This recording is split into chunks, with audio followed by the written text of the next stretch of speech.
For stopping by another live episode of Real Estate Titans. I'm your host, Greg Fowler, traveling throughout the marketplace, interviewing the top real estate professionals in our field, from realtors, lenders, builders, developers, residential or commercial, essentially gathering insight, inspiration, really drives and motivates these top producers above and beyond everybody else in what I'd like to consider a real estate titan.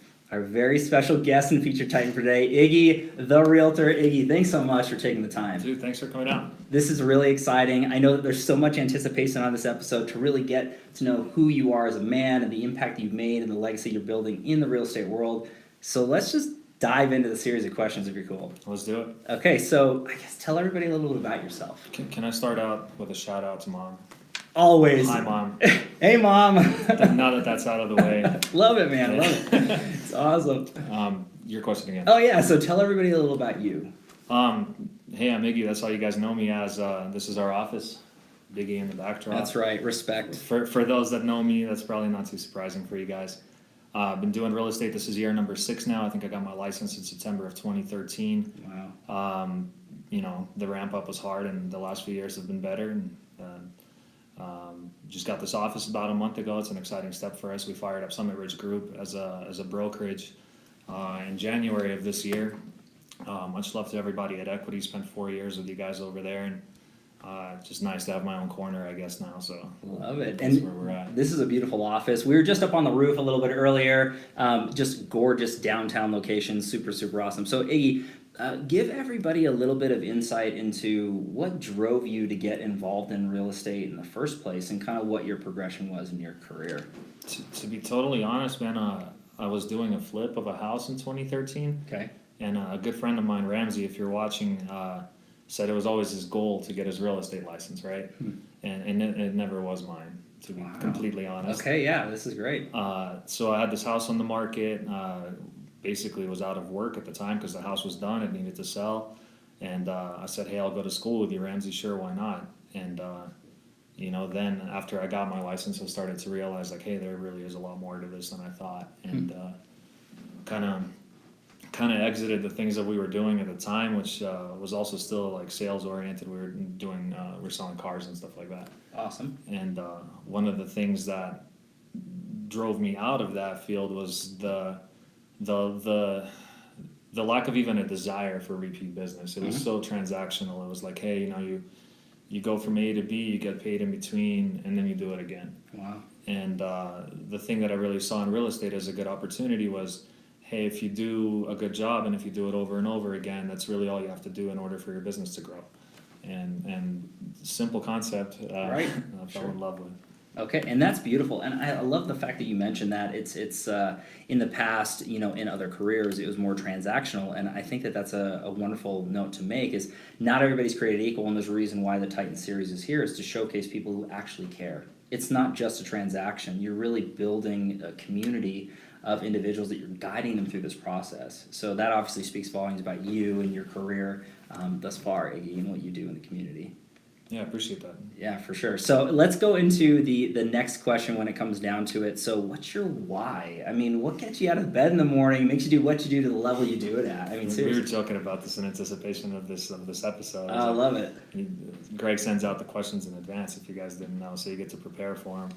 And what's your why? I mean, that's such a big question. Like, why not? I guess is the right answer that I can give you. I love it. There's so many things that you can do, and it doesn't come down to money. Like, I know I've heard this before, and it's probably the wrong, for all you guys that are thinking about getting into real estate, quick money is probably the wrong reason to get into it. Just You so heard you it. know. And if your reason for doing this purely is money, I think people can see that. For sure. It's not very genuine, and it's not, what's that Bob Marley quote, man? Numbers are infinite type of deal, and if you keep chasing numbers, you'll never be happy is kind of the gist of it. So like, Beautiful. You can make all the money in the world and still not be happy. But I guess my why, if I had to answer it in a simple question, is why not? Yeah. I have the opportunity every single day to do what I feel is right and take care of people to the best of my ability, and in return I get to do it again, which is a blessing. I think that's beautiful, and it's so unique to hear that process, but why not? That's so strong. right? And it really comes down to, again, you mentioning it's not about the money, it's about really helping people and making a difference and an impact. So on that line, making a difference out in the real estate community, the next question kind of helps a lot of the professionals that watch this series, whether they're brand spanking new or they're seasoned professionals, kind of an insight into your business professionalism, what you've done to have your success so thus far. So if you could look back and pick or choose one or two things that you added to your business that took it from one level to the next, what does that look like? I've got a few friends out there, Rick, that'll make fun of me for this, but systems, I have to say it, I've fought with it for a number of years thinking, everything can stay up here, I remember what I have to do next, but the reality of it is if you want to, whether it's going from one deal a month to two or the next, whatever your level up is, systems will help you get there. And whether it's a spreadsheet or something other than a piece of paper that you lose in the passenger seat of your car in between showings. Right. Or put it on a note in your phone and then it gets deleted. I mean, you can. I was happy enough to work on a team and blessed to work on Jeff's team, and that team is based on systems. Everything's a system. You could take the person out of it and another person could jump into it, right. and with some lag time still catch up and understand what's happening thanks to the organization and the structure of that system. So I'm a much more play it by ear type of dude, but to have some basic foundational structure for a business, and instead of treating it like a windfall, which I think is something that a lot of agents unfortunately do, like having a database and knowing where your next work is coming from, so you don't have to stress out about not having a closing in November or whatever. Right. Systems. I think that's great, and that's tons of advice for everybody to take into. And just for your reputation out there, and a lot of people that are watching this know who you are, but there's some people who don't as well. So speaking to that note, you're very well known for not just working really, really smart and having those systems in play, but then when you look at it, hey, this is live, everybody. There's somebody at the door. So we'll keep going. Might be a lead, guys. That's right. Should we convert take the it? lead live? Should we take it? You're also very well known, not just in that working really smart, but also getting down to the business and not being afraid to get dirty, to really put the time in and the hard work. So could you speak to that for everybody out there? I mean, you mentioned it. It's not easy, and if you're in it for the money, quick money, it's not going to happen. But you're out there every day really doing what's needed. So what does that look like for you? For me, it's just, who's here? Hi, Cindy. One of our agents is here. We're doing a live show. Hey, Cindy, we're on live right now, so. You want to sit in on it? No. Okay. I guess, hey, guys, another thing about systems is maybe put a memo out. That's right. The question was what the business is and why get down and dirty. Yeah, essentially what you do, like a few tips that you could give to some other professionals that are out there that are trying to really scale or updo their business. I mean, what are some things that you've done? I think one thing that you learn in real estate school that's really important to remember, for example, is to not pretend to be a lawyer and not pretend to be an engineer and not pretend to be the contractor that you don't have a license for. Mm-hmm. But on the flip side of that, it definitely helps to know what you're talking about when you're going out with the public. Not to give the kind of advice that you're not qualified to give, but to be able to discern between a serious problem and not a serious problem. Sure. So that being said, and I mean, I'm sure a lot of you guys have run into me at showings before, and I'm not usually wearing a suit. Oftentimes I'm wearing, a dirty t-shirt because I find that there's a lot of value in getting under the house and finding the issues while some of my colleagues are busy writing an offer on the same house in the car. Love it. I think it's not like being a jack of all trades, because I think there's definitely a lot of danger in that, in the sense of you just aren't good at anything and you're just kind of good at a lot, or halfway good at a bunch of stuff. But I think just knowing the construction process, what is a house, basic like circumstantial knowledge of what can go wrong in a deal, and just kind of bringing that whole picture to your client in advance and sharing with them like, hey, I'm warning you about this because of that, and I just want you to be aware of it right. as an issue. Just, I guess, if I had to sum it all up, like if you can educate yourself more as to what you're selling rather than just the process of selling it. I love that. There's so many nuggets to take away from that. And again, not being afraid to get under the house and do what you need to do amongst knowing the neighborhoods and your product. That's beautiful. True statement. So let's go into a slightly more difficult question. And this is really the challenge question. The challenge question. Yeah, at the end of the day, we all deal with them, right? Whether it's in the past, now, or into the future. But Iggy, if you could share a challenge that you dealt with in your life that you overcame and you became a stronger man because of it, what does that look like for you? I didn't practice for these, so maybe I should have like gotten in front of the mirror or whatever. No, this is good. This is good. Now we have an audience too. That's right. I don't know, man. Probably moving here. We moved here with my mom when I was 9 years old. That was in 1995. Okay. Didn't know I was moving here. Mm-hmm. We kind of arrived here, and next thing you knew, we were living here. So, Wow. my stepdad at the time was. There's no bleeps on this video, but Nope. not my favorite person in the whole wide world. Like, didn't teach me a lot. So, in overcoming challenges, it's kind of like growing up with not necessarily with like a bad example, but with the lack of a good example. Okay. And then some of my friends, whose names won't be mentioned, maybe did some less than select and choice things in our childhood. So just like getting out of it's like, what's that? It's called a feedback loop, right? Like when you are surrounded by a particular thing and you surround yourself with more and more and more of it, and one day, you either end up successful or in jail, right, and or somewhere in between. So I guess just as being a first generation like immigrant to this country, learning English. Wow. I didn't know English when I moved here. Okay. I remember specifically we were in Iowa, coming from Chicago O'Hare to Colorado Springs by car. We were in Iowa at a McDonald's, dude, and I struggled to order an orange juice. Wow, man. And so I was like basically 10 at the time. Got my first job when I was like 13, and just worked my way out of the household as quickly as I could, and just so I could establish my own thing. And then beyond like understanding that hard work really does pay off, like I got that concept pretty quickly. Sure. But then how to scale it into something that's not. Before like real estate, I was a bartender, and shout out to all my people in the bartending scene. That's Love right. you guys. I'll see you next year. But how to take it from that level, which I was so familiar with and knew and was comfortable in, and to jump into something unprecedented that really the only person in my family that's ever done that was my mom, and I've got a lot of love for her. Like, she started her own business in Latvia from scratch, man. She took an idea and turned it into a business that almost 30 years later still exists and is still feeding her friends. Wow. So just to kind of, the thought was, if my mom could do it, then maybe I can too. And 8 years ago, I quit my job and just learning how to kick it into gear, man. Like with really no background in it, no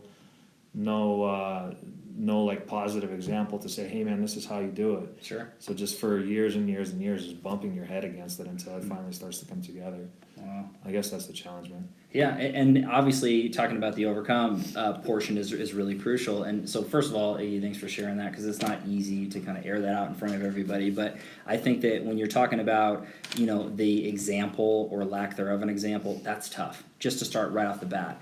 Then you're talking about moving from a completely different country to here, not speaking any English whatsoever, and overcoming that. And then in turn, noticing what was happening and then moving on with your life and having great success. That is a beautiful story for so many people. And I know that's going to resonate with so many people who are watching this, because we all deal with struggle and challenges. And I'm telling you, that's a lot right there on the table that you dealt with, and you still pushed and forged and made the life that you're making right now and continue to. So that's big. That's really, really big stuff. So thank you so much for sharing that. And again, I know everybody appreciates that for sure. So let's go slightly softer on this one. So air this out, everybody. Yeah. So if you could travel back in time and give your younger self a piece of advice or two in any stage of your life, what would you say to young Iggy? There's a lot I could probably say. I mean, sure. And what don't would go you in listen that to? room. Yeah, no, I'm just joking. Don't go there. No, just don't take yourself too seriously, I guess, man. Okay. It all comes down to, we're on this planet one time, dude. It's not about the stuff you accumulate. It's not really about what people think of you. I think it's more important what you think of yourself. So as long as you can lead a life where you have self-respect and respect for others, as opposed to demanding respect from others, I think that would don't take yourself too seriously. That would be the biggest point of advice I would give myself. And also, don't drink cheap beer. Okay. This is true. That's a good statement. That's not just young Iggy, that's everybody. That's across the board. PBR does not save your money. We apologize to any PBR lovers. So, but I think that's really, really huge advice for everybody to take into life, is not to go too seriously and have that level of respect and understanding for yourself. That is so important to do, and it's hard for a lot of professionals, as you know, in this business, and a lot of the top producers just think, oh, well, what do they think of me? I need everybody to like me. No, you don't. No, you don't. There's 7 billion people in the world, guys. Don't forget that. And they're making more. Right. So every day. as long as you can't get everybody to like you, I mean, that's the bottom line. But as long as you do the right thing for the right people, they will appreciate it. Love it. Huge message, everybody. Take that to heart. So let's go into the feeding in the mind question. So a lot of the viewers who are watching this series, they love to know what the Titans are feeding their minds with, right? How are they growing? How are they excelling? So, I mean, Iggy, what books you reading, podcasts you listening to, influencers on social media, coaches, what are you feeding your mind? Just a lot of It's Always Sunny in Philadelphia, man. Okay, which is great. You know, Danny DeVito, he's the man. I'm telling you. Shout out to Danny if you're watching. Right? No, I mean, I do watch a lot of It's Always Sunny. Yeah. But as far as books right now, my buddy Sly Martinez, you probably know him, he put me up on a book called Sapiens. Oh, okay. It's the history of humankind, kind of a book focused on anthropology, and it's just realtors, you guys, I'm sure, have had all similar experiences to me, where you get off the phone and immediately ask yourself, like, why in the hell would anybody ever do that? Or why would somebody think that that's okay? Or we get struck with all kinds of crazy situations. So listening to this history, like the natural history of humanity and how we evolved to get to the point where we're at now, it kind of answers some of those questions. I've always wanted to study psychology, and this is kind of the background to psychology. And then all the sales stuff, dude, like the Grant Cardones and the the 10X book that it was supposed to be called Don't Be a Little Bitch, but they wouldn't let him publish it that way. They should have. Come on. Should have. Much better than 10X. Right, and just that and history. Those are the things that really kind of drive me, because I think it's a statement that's maybe oversaid but undervalued, is that if you don't know history, you're going to repeat it. Yeah. So for the real estate market specifically, man, I didn't go through 2008, 2009, 2010 as a participant and as a licensee. Right. But I lived through it, and I remember what that was like. I was unemployed in Portland, Oregon, and then I moved back here and slept on my buddy's floor for 6 months before I bought a house in 2010. Good timing. Yeah. But I think it's important to study the cycles and the psychology behind those cycles. What was the gist of things in 2007? Sure. How were realtors acting? What was the buyer sentiment? And I talked to a few of my colleagues here in the business, and really compare notes. Is this like that? Because where are we headed? Sure. Just studying things. I think that's huge. There's a lot of really good takeaways for that, for what you're feeding your mind. I think the history portion, it's the old adage, you don't know where you're going till you know where you've been. Exactly. So I think that more people should be paying attention to that, not just professionals, but everybody else in the economy and what's happening. So just so everybody knows, I, as always, will put those books and everything in the comments below, so you can learn and feed your mind the same way Iggy does. So just so you know, that's going to be in there. So Iggy, this has been fantastic. Tons of nuggets, great information for everybody to consume inside here. So last question before we wrap this whole thing up. Sure. If you could sum up yourself as a man, as a brand, a quote or a mantra that you live by, what does that look like for Iggy the Realtor? From the car days, man, a buddy of mine taught me I don't know who said this quote or where it even came from, but winners do the hard things. I don't know where it comes from, but it's simple. It's so basic, so good. But I have to remind myself of that every time. For example, I'm writing a check that I don't want to write, or I'm going on a listing appointment that I dread, or like with a buyer who, is difficult or whatever. Winners do the hard things, man. And the reason that resonates so hard is, once you get through those hard things, then the easier things follow. And I really believe in that. That's big, and that's for a lot for people to take away. So Iggy, thanks so much for taking the time. You are an official real estate titan, my friend. Appreciate you coming here. Thank you so much, everybody, as always, for your time and attention, your love and support. Live every Tuesday and Friday afternoon, a different Titan, a different location. We'll catch you guys on the next live episode of Real Estate Titans. Take care. Right on. And